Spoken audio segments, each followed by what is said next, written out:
عیسوی سن کو دیکھیں تو 810 عیسوی میں جو ہے امام بخاری کی جو ہے وہ پیدائش ہوئی. اور امام بخاری جو ہے وہ اہل سنت والجماعت کے مشہور محدث رہے ہیں، رجال حدیث ہیں، جرح و تعدیل اور علل کے جو ہے امام ہیں، اور بڑے حافظ حدیث اور فقیہ تھے. اور بخارا میں چونکہ پیدا ہوئے تو اس وجہ سے ان کے نام کے ساتھ، کیونکہ اکثر ملکوں میں ایسا ہوتا تھا اس وقت کہ جس شہر کی وجہ سے لوگ اپنے شہر اور ملک کی وجہ سے مشہور ہوتے تھے، چونکہ یہ بخارا میں سمرقند بخارا میں پیدا ہوئے تو اس لیے ان کے نام کے ساتھ بھی جو بخاری لگاتا ہے وہ ان کے علاقے کی نسبت سے وہ ہے. اور انہوں نے علمی گھرانے میں پرورش پائی جہاں ان کے والد محترم خود بھی بہت بڑے حدیث کے عالم تھے، اور والد محترم جو ہے امام بخاری کے بچپن میں ہی وفات پا گئے. امام بخاری نے یتیمی کی حالت میں ماں کی کفالت اور تربیت میں پروان چڑھے. بچپن ہی سے انہیں طلب علم کا بہت شوق تھا، چنانچہ بچپن ہی میں قرآن مجید اور اس زمانے کی امہات الکتب کو حفظ کر لیا. یہاں تک کہ کہتے ہیں کہ جب 10 سال کے ہوئے تو حفظ حدیث کرنا شروع کر دیا. شیوخ اور علماء کے پاس آنے جانے لگے، دروس حدیث کے حلقوں میں شریک ہونے لگے، اور 16 سال کی عمر میں عبداللہ بن مبارک اور وکی بن جرح کی کتابوں کو حفظ کر لیا. طلب حدیث اور شیوخ سے ملاقات کی غرض سے اسلامی دنیا کے اکثر ملکوں اور شہروں کا سفر کیا. وہاں کے تقریباً 1000 علماء اور شیوخ سے استفادہ کیا اور تقریباً 6 لاکھ احادیث کو جمع کیا. امام بخاری نے بھی خوب شہرت اور مقبولیت حاصل کی. ان کے ہم عصروں حتیٰ کہ ان کے شیوخ تک نے ان کا اعتراف کیا. ان کے بعد کے علماء نے حدیث اور علوم حدیث میں ان کی امامت کا لوہا مانا، یہاں تک کہ انہیں امیر المومنین فی الحدیث کے لقب سے یاد کیا گیا. امام بخاری سے بہت سے کبار علماء اور محدثین نے بھی علم حاصل کیا، مثلا مسلم، ابن خزیمہ، ترمذی اور دوسرے ائمہ محدثین. اس کے علاوہ طلاب علم، روات اور محدثین کی ایک بڑی تعداد نے ان سے سماعت اور استفادہ کیا. امام بخاری کی صحیح بخاری کے علاوہ دیگر بھی کئی تصنیفات ہیں، جن میں سب سے مشہور التاریخ الکبیر، الادب المفرد، رفع الیدین فی الصلاۃ اور قرأۃ خلف الامام وغیرہ ہیں. آخری عمر میں امام بخاری پر کہا جاتا ہے آزمائش کا آغاز ہوا. ان پر بہت ظلم ڈھایا گیا، یہاں تک کہ انہیں نیشا پور اور بخارا سے شہر بدر کر دیا گیا، انہیں نکال دیا گیا. چنانچہ وہاں سے سمرقند کے ایک دیہات میں چلے گئے اور وہیں آخری سانس تک بیماری کی حالت میں مقیم رہے، اور عید الفطر کی رات کو 256 ہجری بمطابق 870 عیسوی میں وفات ہوگی. آپ ابو عبداللہ محمد بن اسماعیل فارسی الاصل تھے. ان کی تعریف ان کے ہم عصر علماء اور ان کے بعد آنے والوں نے بھی کی ہے. امام احمد رحمۃ اللہ فرماتے تھے خراسان نے ایسا شخص کبھی پیدا نہیں کیا. امام ابن خزیمہ فرماتے ہیں آسمان کے چھت کے نیچے حدیث رسول کا محمد بن اسماعیل بخاری سے بڑھ کر علم رکھنے والا اور حفظ کرنے والا کوئی نہیں تھا. فقہ میں بھی مجتہد تھے اور حدیث سے مسائل کا استنباط کرنے میں آپ کی عجیب باریک بینی تھی. اس پر گواہ خود ان کے وہ تراجم یعنی باندھے گئے باب ہیں جو انہوں نے اپنی صحیح بخاری میں قائم کیے.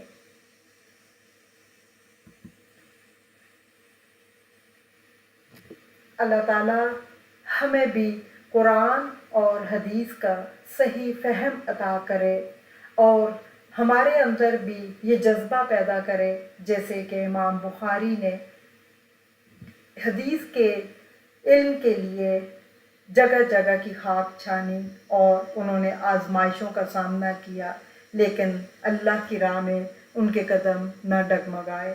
اللہ تعالیٰ ہمیں کہنے سے زیادہ اس پر عمل کرنے والا اور اس کو سمجھنے والا بنا دے. سبحان ربک رب العزت عما یصفون وسلام علی المرسلین والحمد للہ رب العالمین. آمین یا رب العالمین.